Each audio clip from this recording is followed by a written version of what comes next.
Today we are going to witness the complete story of Daniel, a story of faith under pressure, a story of courage in silence, and a story that proves God is faithful, even in a foreign land. This is not a short story. This is a journey. You may want to listen while you are working, or while you are resting, or simply while you are drawing closer to God. Before we begin, take a moment to like this video, subscribe to the channel, and let the Word of God speak to your heart. Now, let us begin. Long before Daniel faced lions, before kings trembled at his faith, before heaven intervened on earth, he was just a young boy. Jerusalem, the city of God, stood in sorrow. Its walls, once strong, now trembled. Its people, once protected, now lived in fear. Far away, a powerful empire was rising, Babylon. An army marched like a storm across the land, and when it reached Jerusalem, everything changed. The city fell. Homes were destroyed. Families were torn apart, and the best and brightest young men were taken away as captives. Among them was Daniel. He was taken from his home, from his family, from the place where God's name was worshipped. Chains replaced comfort. Fear replaced familiarity. As Daniel walked toward Babylon, every step carried him farther from everything he had ever known. But though Daniel was taken from Jerusalem, God was not taken from Daniel. Babylon was unlike anything Daniel had ever seen. Massive walls touched the sky. Golden temples shone in the sunlight. Statues of false gods towered over the people. This city did not worship the God of Israel. It worshipped power. It worshipped kings. It worshipped idols made by human hands. Daniel and the other captives were brought before the palace of the king, King Nebuchadnezzar. The king had a plan. He would not destroy these young men. He would change them. They were taught the language of Babylon, the culture of Babylon, the beliefs of Babylon. Even their names were taken away. Daniel, a name that honored the God of Israel, was replaced with a Babylonian name. It was not just a change of words, it was a test of identity. The world was trying to rewrite who he was, but deep inside Daniel's heart, something remained unshaken. The palace was filled with luxury, rich food, fine wine, everything a young man could desire. But there was a problem. The food offered to them had been dedicated to idols. To eat it was not just to eat, it was to surrender. Daniel understood this. No one was watching. No one would punish him if he obeyed God. It would have been easier to stay silent. But faith is not proven when people are watching. Faith is proven when they are not. Daniel made a decision, a quiet one, a dangerous one. He chose to honor God. Daniel approached the official in charge and said gently, "Please, allow us to eat only vegetables and drink water for 10 days. Then compare us with the others." The official was afraid. Failure could cost him his life. But God was already at work. After 10 days, something unbelievable happened. Daniel and his friends looked healthier, stronger, and wiser than those who ate the king's food. God honored their faith, and in that moment, something powerful was established. Daniel could be taken from his land, but his faith could not be taken from him. This was only the beginning. The same faith that refused the king's food would soon stand before kings.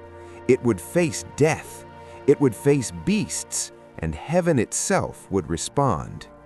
But that is only the next chapter. Daniel had proven faithful in small things, but now his faith was about to be tested in a way that would shake an empire. One night in the palace of Babylon, King Nebuchadnezzar lay down to sleep. The most powerful man on earth, a king feared by nations, a ruler whose word meant life or death. But power could not protect him from what came next. That night, the king dreamed, and this dream was different. It was vivid, terrifying, so real that when he awoke, his heart pounded with fear. The images burned in his mind, yet somehow the details slipped away. He knew the dream mattered. He knew it carried a message, but he could not remember it. Sleep left him. Peace left him. Fear wrapped itself around his soul. At dawn, the king summoned the wise men of Babylon, magicians, astrologers, sorcerers, men who claimed to speak with the gods. The king stood before them and said, "I have had a dream that troubles me. Tell me the dream and tell me what it means." The wise men bowed respectfully. "O king," they replied, "tell us the dream and we will interpret it." The king's eyes hardened. "No," he said, "you are trying to deceive me. If you truly have wisdom, tell me the dream itself and then its meaning." Fear spread across the room. This request was impossible. No human could know the dream of another unless a god revealed it. They answered truthfully, "No king has ever asked such a thing. What you ask is impossible for mortals." The king's face burned with anger. In rage, he shouted, "Then you are all frauds. You will be put to death." A decree went out across Babylon. All the wise men were to be executed. Daniel had done nothing wrong, yet suddenly death was on its way to him. Soldiers came to find Daniel and his friends, but instead of panicking, Daniel asked calmly, "Why is the king's command so urgent?"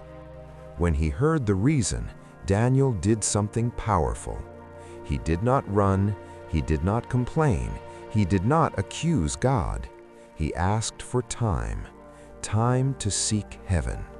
That night, Daniel returned to his home and gathered his friends. The city outside was dark and silent, but inside that room, a spiritual battle was taking place. They prayed, not shallow prayers, not rushed prayers. They cried out to the God of heaven, "Lord, reveal this mystery, not for our glory, but so your name may be honored." And while Babylon slept, God answered. In the silence of the night, the mystery was revealed to Daniel. The dream, every detail, every meaning. Daniel fell to his knees and praised God. "Blessed be the name of God forever and ever. He reveals deep and hidden things. He knows what lies in darkness." At sunrise, Daniel was taken before the king. The same throne, the same fearful ruler, but this time, Daniel was not afraid. "O king," Daniel said, "no wise man can reveal this mystery, but there is a God in heaven who reveals secrets." Daniel described the dream perfectly, a great statue made of different materials, symbolizing kingdoms to come. The king's eyes widened. Daniel explained its meaning and declared that God alone rules over all kingdoms. When Daniel finished, the king fell silent. Then something shocking happened. The great king bowed. He honored Daniel, and more importantly, he honored Daniel's God. Daniel was promoted, given authority, given influence. But even now, the greatest test was still ahead, because promotion often brings envy, and faith always attracts opposition. Time passed. Kings rose, kings fell. The empire of Babylon changed hands, and a new ruler sat on the throne, King Darius. Unlike the rulers before him, Darius was organized, strategic, and careful. He divided the kingdom into regions and appointed officials to govern them. Above them all, he placed 3 administrators, and among those 3, one man stood out: Daniel. Daniel was no longer a young captive. Years had shaped him. Trials had refined him. The same faith that guided him as a boy now gave him wisdom, integrity, and discipline. So strong was his character that the king planned to place him over the entire kingdom. But excellence attracts attention, and not all attention is good. The other officials watched Daniel closely. They searched for weakness, for corruption, for failure, but they found nothing. Daniel was faithful, trustworthy, uncompromising. At last, they said to one another, "We will never find fault in this man unless it has something to do with his God." And in that moment, a dangerous plan was born. They went to King Darius with flattery. "O king, live forever. All the administrators agree that you should issue a decree. For 30 days, no one may pray to any god or man except to you, O king. Anyone who disobeys will be thrown into the lion's den." The king listened. Pride whispered to his heart, and without knowing it, he signed Daniel's death warrant. The law was sealed. According to the law of the Medes and Persians, it could not be changed. Daniel heard the news. He understood the law. He knew the punishment, and yet he did not panic. He went home. He walked upstairs. He opened the window, the same window he had always opened, facing Jerusalem.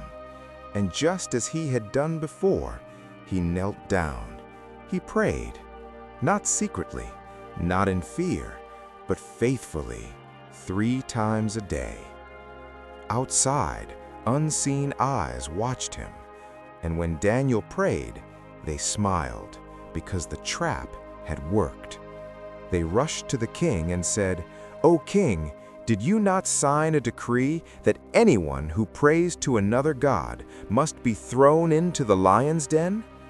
The king answered, "Yes, the law stands." Then they spoke the words that broke his heart. Daniel, the one from Judah, he still prays to his God. The king was distressed. He tried everything to save Daniel. He searched for loopholes, he delayed judgment, but the law stood firm. As the sun began to set, Daniel was arrested. The king looked at him and said softly, "May your God, whom you serve continually, deliver you." Daniel said nothing. He trusted everything to God. They led Daniel to the lion's den. The stone was rolled into place. The seal was set. Darkness swallowed him. And above ground, King Darius returned to his palace, but sleep did not come. Music brought no comfort. Food brought no peace. All night long the king waited.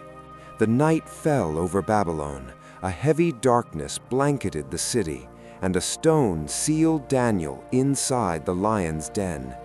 Below, the mighty beasts stirred. Their eyes glimmered in the darkness. Their jaws gaped, teeth sharp as blades. Hunger drove them. Instinct demanded blood. And yet, Daniel knelt in the shadows. He prayed. He lifted his eyes toward heaven, and his heart remained calm, for the same God who had guided him as a boy was with him now. Above ground, King Darius could not rest. He paced in his chambers. Every minute stretched like a lifetime. Every heartbeat echoed like a drum. "Did my God truly deliver him?" he whispered. Sleep would not come. Music would not soothe. No feast could ease his fear. The king could do nothing. He was powerless. Back in the den, the lions approached. One by one, they circled him. Muscles tensed. Paws struck the ground. But Daniel's faith was a shield. His trust was a fortress. Then, as if heaven had opened the gates, an angel appeared. a presence of light, silent but overwhelming. The lion's jaws closed, their growls ceased, their eyes softened. They bowed their heads. They did not touch him. They obeyed a power far greater than hunger. The night dragged on. Daniel prayed. He recounted God's faithfulness. He remembered every miracle, every deliverance. And God was there, invisible to the world, but powerfully present.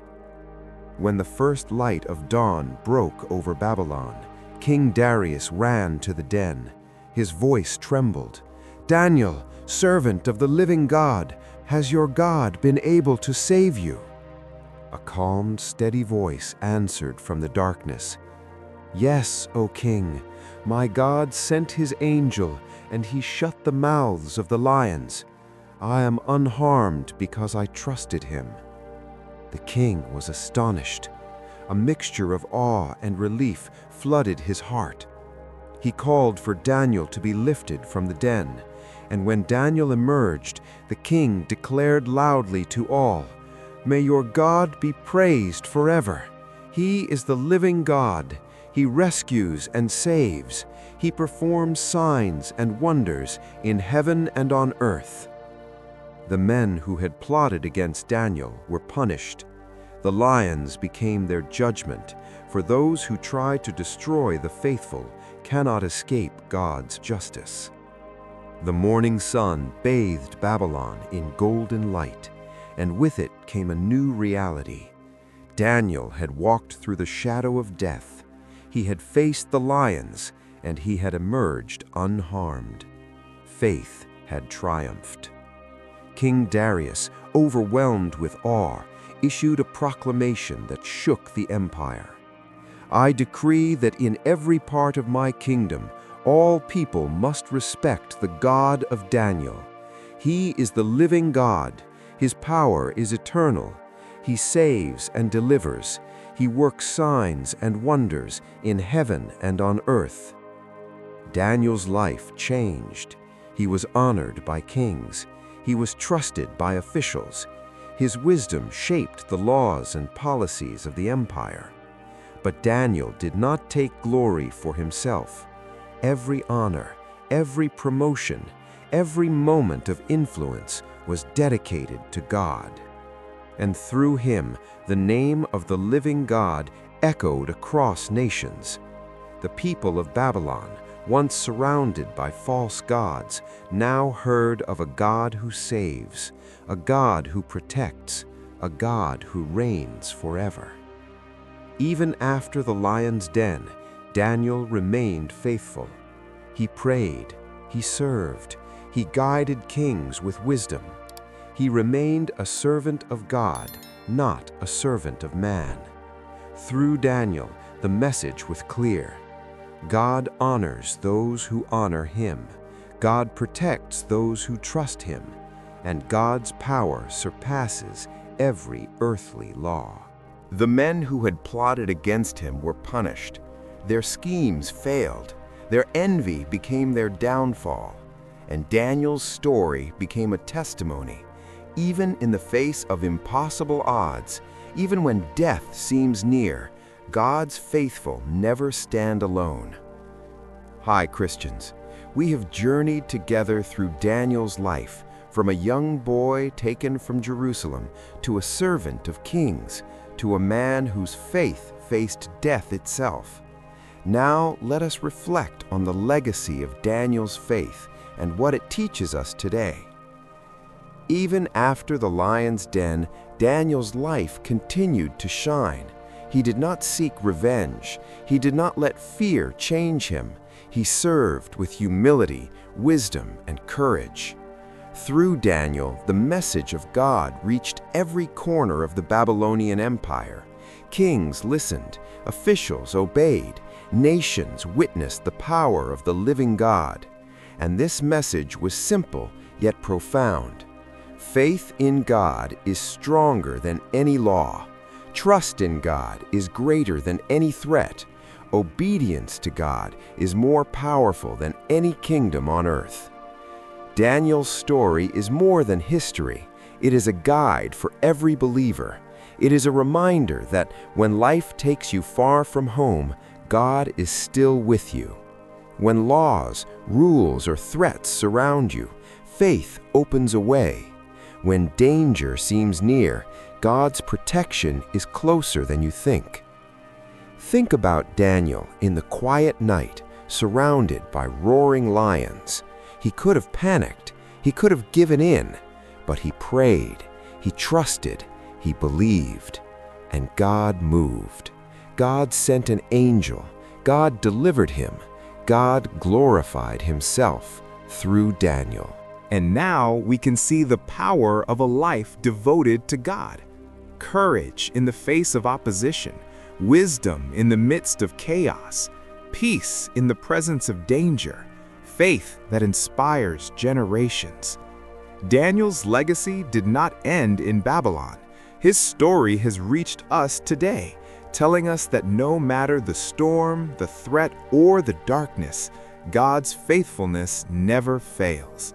So, Christians, remember this: when your faith is tested, when your courage is challenged, when the world seems against you, stand firm. Pray continually. Trust in God. For He is the same God who saved Daniel. He is the same God who protects, delivers, and honors those who remain faithful. May Daniel's story inspire you, strengthen you, and remind you that God's power is eternal and His love is unshakable.